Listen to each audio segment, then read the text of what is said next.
Seasoned gamer? Or just video game curious? This Week in Gaming is the podcast for you. We break down the latest in the world of video games, from basics to beyond. The hottest gaming news, insight, and industry leaders and more, weekly.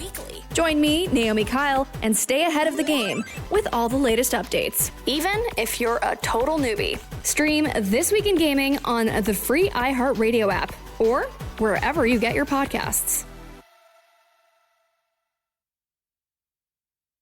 This Week in Gaming with Naomi Kyle. Hello guys, I'm Naomi Kyle and welcome back to This Week in Gaming. This week we're catching up on the status of single-player games, Xbox's shift to PC, and the Actors Guild versus AI. We've got all of this week's gaming news, so let's hop right in. Last week, Larian Studios CEO Sven Vincke tweeted the following: "That time of year again when big single-player games are declared dead. Use your imagination. They're not. They just have to be good." This tweet is particularly impactful when considering that Larian Studios is responsible for developing sprawling single-player RPGs like Divinity and Baldur's Gate 3, which earned Game of the Year in 2023. So is Sven right? Do gamers really prefer multiplayer games over single-player? Over the last 5 years, game development has trended toward creating live service games over single-player ones. Single-player games are designed to tell a story that is definitive, save for the addition of a DLC here and there, while live service games are designed to keep audiences engaged hour upon hour, season after season, all in pursuit of creating an evergreen experience with potential for ever-expanding profit margins. However, it seems that lately live service games have not been delivering on their once promised success. Sony's live service game Concord was infamously pulled after just 2 weeks of less than stellar engagement. And Warner Brothers, who once doubled down on live service games just a year ago, is now ditching live service games altogether in favor of cranking out more single-player games like Hogwarts Legacy. All in all, I don't think that Sven is saying that multiplayer experiences are inherently worse than single-player ones. Not at all. However, when a developer or publisher puts profit above making a good game, they lose the essence of what is certain to make their video game a success. Since its launch on March 20th, Assassin's Creed Shadows has hit a milestone of 2 million total players. And despite earning an 81 on Metacritic, the user score has plummeted, resulting in a mixed score of 5.8 out of 10. This user score is the consequence of a practice that gamers and listeners of this podcast are all too familiar with, known as review bombing. As a result, Ubisoft has implemented an anti-harassment plan to protect members of the Assassin's Creed development team from being targeted for their work on the game. In a comment to the journalist outlet PC Games N, a Ubisoft spokesperson had this to say: "Our top priority is the safety of our employees, including online, which is why, as a standard practice across Ubisoft, we offer guidance on navigating social media, digital safety, and support for team members' well-being. We also share resources to help prevent and protect against online harassment, something our teams have unfortunately faced. It pains me to see members of the gaming community attack others over something as trivial as a video game character's race or sexual orientation. Video games are works of fiction and bear no real impact over how anyone chooses to live their lives." During an Ask Me Anything on Reddit to promote the movie Novocaine, actor Jack Quaid got to talking about video games and what his dream role would be if he were cast in a video game adaptation. "I would actually love to be in a live-action adaptation of BioShock, one of my favorite games of all time," he replied. "I think there's such a rich lore to that game that could be explored in a TV or movie adaptation." The idea of adapting the BioShock games into a movie has been in and out of development hell for over 15 years. In 2022, Netflix took the reins to revitalize a BioShock movie adaptation by introducing a new director and rewriting the script. Since then, the last thing anyone has heard in regards to a BioShock movie was from producer Roy Lee, who said that the film was being tweaked yet again due to changes at Netflix. Since video game adaptations have seen major success in recent years, I hope this means that BioShock will make it through development and onto the big screen one day. And who knows, maybe we could see Jack Quaid in a starring role. The United States is a huge market for the video games industry, and according to new data from the American market research company Circana, Microsoft isn't doing so hot. When comparing sales of the Xbox Series X and S consoles to their predecessor, the Xbox One, their total combined sales have lagged behind by 19%, while Sony's PS5, on the other hand, have outpaced sales of the PS4 by 7%. These figures, though discouraging for Xbox and its fans, could reflect Microsoft's shift in focusing from consoles to Game Pass. Xbox looks to be yielding to the console wars of old and is honing in on PC, a market that Steam has dominated for over 20 years. Monster Hunter Wilds, for example, has sold gangbusters since launch, and sales on Steam have accounted for more than half of Monster Hunter Wilds' total sales. If Xbox can fill out a niche where console gamers can comfortably transition to PC gaming via access to the Steam library, they could stand to sell more hardware and more subscriptions to Xbox Game Pass. A couple weeks ago, Sony released a video on YouTube demonstrating how AI can be used to animate video game characters. In the demonstration, SIE's Director of Software Engineering, Sharwin Yagabardyal, engages in a conversation with Aloy, the protagonist of the Horizon games. During the conversation, it is painfully clear that Aloy is being powered by AI, as she is devoid of any and all human emotion. The video has since been taken down, but not before being seen by the actor responsible for giving Aloy life, Ashly Burch. In response, Ashly posted a video on her TikTok to share her feelings about the video and her fears for the future of video game performance, saying, "Currently what we're fighting for is, you have to get our consent before you make an AI version of us in any form. You have to compensate us fairly, and you have to tell us how you're using this AI double. I feel worried not because the technology exists, not even because game companies want to use it. Of course they do. They always want to use technological advancements. Game companies wanting to use the technology isn't the problem. The problem is we're currently on strike and the bargaining group will not agree to give us common sense protections. I support the strike. I've always supported the strike. I believe fighting is what we have to do to protect the future and the longevity of this career that we all love so much." U.S. video game performers have been on strike for nearly 250 days now. And as Ashly has said, SAG-AFTRA and American video game companies still have not come to an agreement to provide video game performers with basic protections against the use of AI. I want to thank Ashly Burch and SAG-AFTRA for speaking up and fighting for the future of video games. Keep up the good fight. We're here to support you every step of the way. And now it's time to go over the video games releasing this week. Games out this week. On March 25th, Breakout Beyond bounces onto all platforms. Killing Floor 3 slashes on a PS5, PC, and Xbox Series X and S. Next, on March 26th, we get JDM Japanese Drift Master, Mother Machine, and Wednesdays, all releasing exclusively on PC. Twilight Monk, Roundhouse Kicks onto PC and Nintendo Switch. Then on March 27th, we get Hitman World of Assassination ported over to PSVR 2. AI Limit defrags the PS5 and PC. Bubble Ghost Remake bursts onto the Nintendo Switch. The first Berserker Kazan attacks the PS5, PC, and Xbox Series X and S. Atomfall careens onto all platforms and is available day one on Game Pass. On March 28th, Inzoi releases exclusively on PC. Dollhouse Behind the Broken Mirror creeps onto PS5, PC, and Xbox Series X and S. And on March 31st, Wild Keepers Rising releases on PC. Quest complete. So that's the news for this week. It's now time to chat with our guest. Maude Garrett returns to chat about our thoughts on the new Assassin's Creed video game, the future of single-player games, and our AI voice acting concerns. Select game mode. Multiplayer. Hey, Maude. Couple of coffees, feeling really great. Let's talk games. Hyper energy. We're bringing it to this episode. It's so good to have you back on the show. You are a fan favorite. I want to talk about, had this quote this week from Larian Studios head. You know, his take was basically like single player games, they just have to be good to be successful. And we're noticing that for a long time, it was live service games were the big thing. Mm-hmm. Single player games were not doing as well as they used to, the AAA titles. So my question to you is there even a debate? Are single player games kind of a, dying might be too strong a word, but a fading genre? Is there another genre that's kind of taking the spotlight that you're noticing? And is he right in what he said?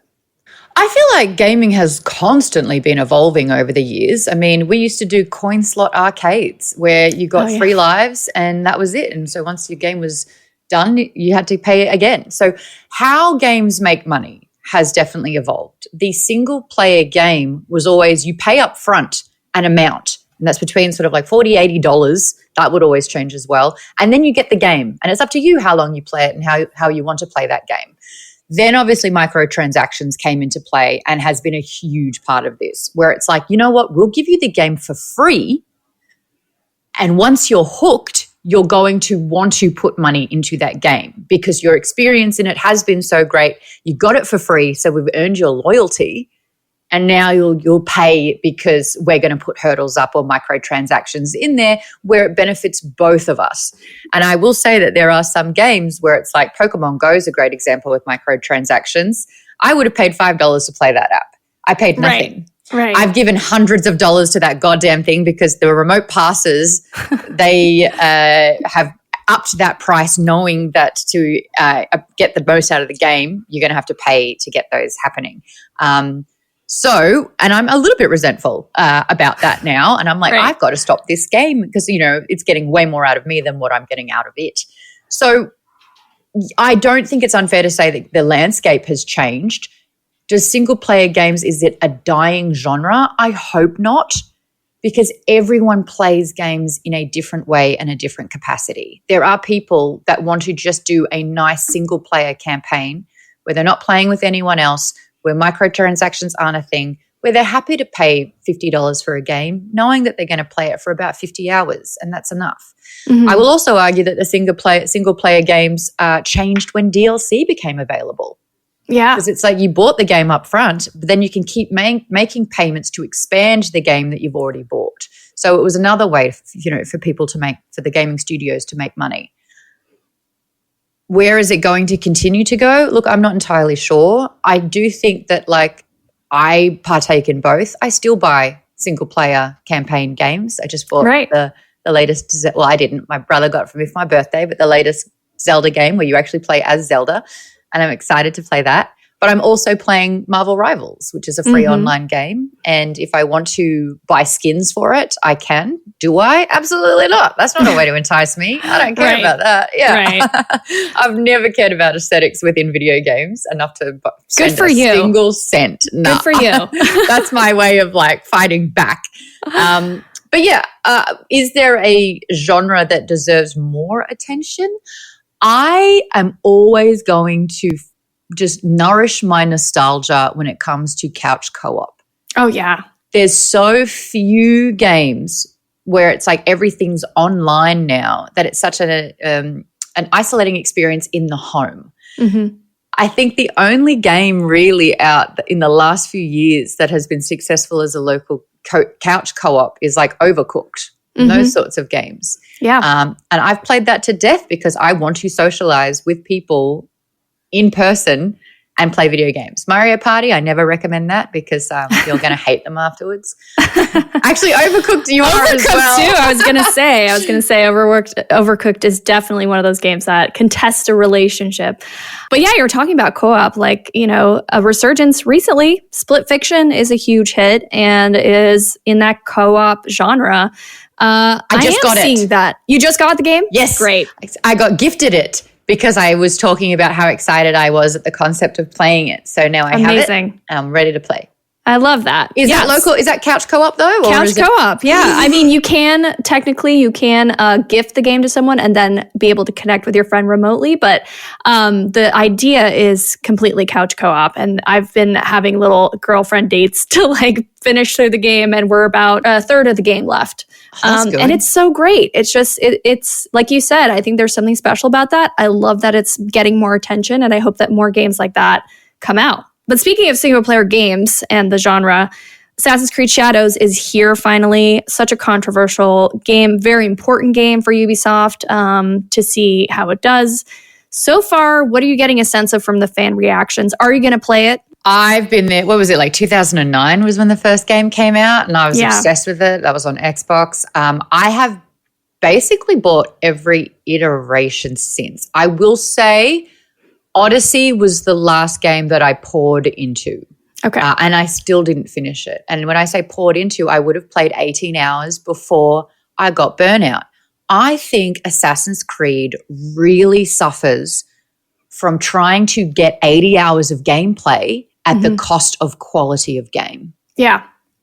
I am so sick of grinding. I'm sick of doing 28 missions that feel eerily similar and doesn't kind of expand and evolve and grow with the character. Sure, you can unlock more things sometimes. I got burnt out. And then I bought Vikings because, I'm such an Assassin's Creed fan. And the same thing sort of happened where I was like, oh, we're doing this again. Yeah. And maybe I need to be in the headspace for it. I have not felt compelled to buy this game, especially since the last two, with probably, 150 plus hours of gameplay combined, I didn't utilize. Yeah. And because I'm paying for that up front, that's a waste of money. And I've done that too many times, and I need to learn my lesson. If I'm going to pay for a game up front, I need to play it and try to finish it. And it's one of those things, it's the endless backlog, right? We all have stories like that. Dude, and I'm a book reader. So it's like, when do I have the time to finish my to be played or to be read? Ugh. Right. You're like, could we have some books that we could read about Assassin's Creed or something? Or an audiobook of the game might make it easier. It. Yeah. Yeah. No, I agree with you. They're very long. They require a lot of time commitment. So far, fan reactions, mostly positive. Like, I see all the reviews from the big outlets. IGN gave it an 8 out of 10. They're touting 2 million players right out the gate, which is good. That's great. Mm. Yeah, really good. And that's the legacy of the game, Yeah. It's earned its name for itself. And they are trying to change it enough so that it feels fresh and exciting each time. Yeah, as long as they're innovating, I think that that's the important lesson here. I hope that they do that in this game. I haven't played it myself. I do plan on playing it. I'm a big supporter of Ubisoft, so I'm going to try my best to, support the company, and I want them to succeed. Is that because they're French-Canadian? Well, they're French. I don't know if they're fully French-Canadian, but they have a lot of studios in Montreal. That is true. I visited one of their studios. Yeah, so there you go. So we'll see how this game does for the company. I have high hopes. But yeah, it's another single player game that we're testing to see, do these still hold a lot of hold on our industry? I want to pivot to, actually, Assassin's Creed Shadows is a good segue too, because the voice actors, we know one of the voice actresses in the game. Ashly Burch is another voice actress from Horizon Zero Dawn. She recently came out with a video where she talks about her concerns with AI. Because there was a demo that came out with Horizon Zero Dawn using her voice, using AI to recreate her character. What are your thoughts on AI's role in game development as a voice actress yourself, someone who's voiced characters in games? What are your concerns around that? What have you experienced? What are your thoughts on this whole AI debacle? Well, a lot of things. AI has the potential to completely make voice acting redundant in a matter of years, not even months. It's happening already. It's happening so fast. Now, this isn't a company that's made that video exploiting Ash, but it is something that the everyday person has access to, which is even more alarming. I know that a lot of celebrities are stamping down a lot because it's actually really violating for someone to use your image and exploit what you look like and how you talk and what you say. And I know that Scarlett Johansson has recently come forward to try to set up legislation around it ASAP because people are exploiting her image and photoshopping things on her or making her say things. Now, in the voice industry, I know for a fact that this is the reason why there was a game strike with SAG-AFTRA. And my friend Sarah El Male has been the forefront of the game SAG strike to protect artists around AI stealing their voice. Now, on my voice audition platform that I use, there are so many auditions for people in numerous accents to do about 90,000 words, and that is so that they can capture that person's voice and keep it. And the prices for this is abysmal. So you get paid something like $30 an hour so that they can recreate your voice in perpetuity. So this is incredibly dangerous. And oh my gosh, because she's filmed an entire video game, that is enough audio out there in the world for someone to copy and to then recreate any line of dialogue from it. It's incredibly scary. It is what's happening in the industry at the moment. I think more voice artists need to speak out about it, and legislation needs to be in there to protect artists sooner than later, because if your voice can get used and you never have to work again and you don't have to get paid, like that's theft. And that's making jobs redundant. And I think the argument that we're seeing more and more is stop AI from taking creatives' jobs. Get AI to do the jobs we don't want to do.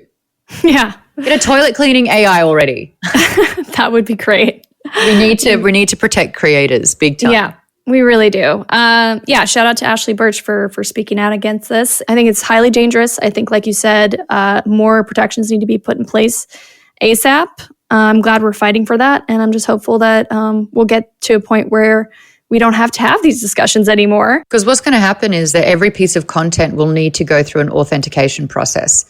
Yeah. To be like, this is actually approved and this is real, as opposed to it being fabricated, which is insane. Like insane. Anyway. Yeah. I love being a creator these days. Yeah, isn't it so fun? It's so fun. I love it. Always coming up with new ways to, take away our hard work, our hard-earned work. I do appreciate you coming on the show. As always, I think you're amazing. I hope you'll come back for another episode. Always love your insight. We'll have to have you on to talk about your next big game that you're excited to play. Excited to play.